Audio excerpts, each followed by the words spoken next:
ek dink alles het perfek uitgewerk. En ek is baie geëerd om deel te wees van die boksongbende. Ja, gereeld mense, ek weet nie hoe nie, want ek meen dit is lank terug. Maar ek dink daar is seker nog trekke, maar gereeld kry ek mense wat my herken. Gereeld kry ek mense wat my nog herken, veral toe my kinders in laerskool was. Oom Blikkies, ek was 'n celeb gewees en ek is maar net die pa van die kinders.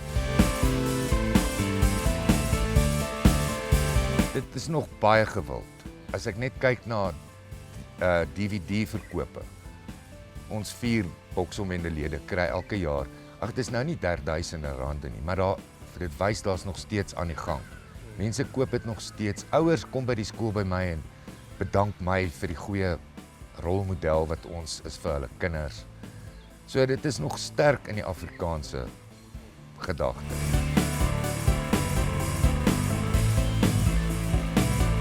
Ek weet jy, ek kan nie onthou nie. Ek dink die hoed was definitief iets wat dit was vir my soos 'n security blanket, jy weet. Die hoed is iets wat jy mee kan triks doen. En die kougom en die grasharmpies kom in die boek voor.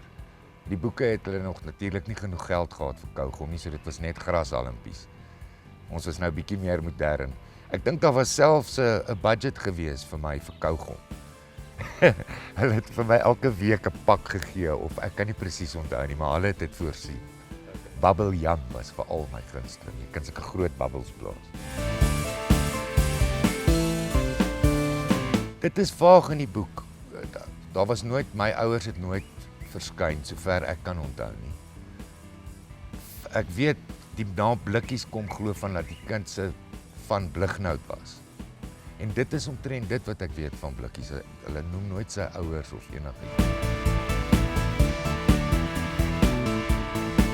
Ek het net die boeke gelees. Ek was nie bewus van die fotoverhaal tot ons eers begin skiet het nie.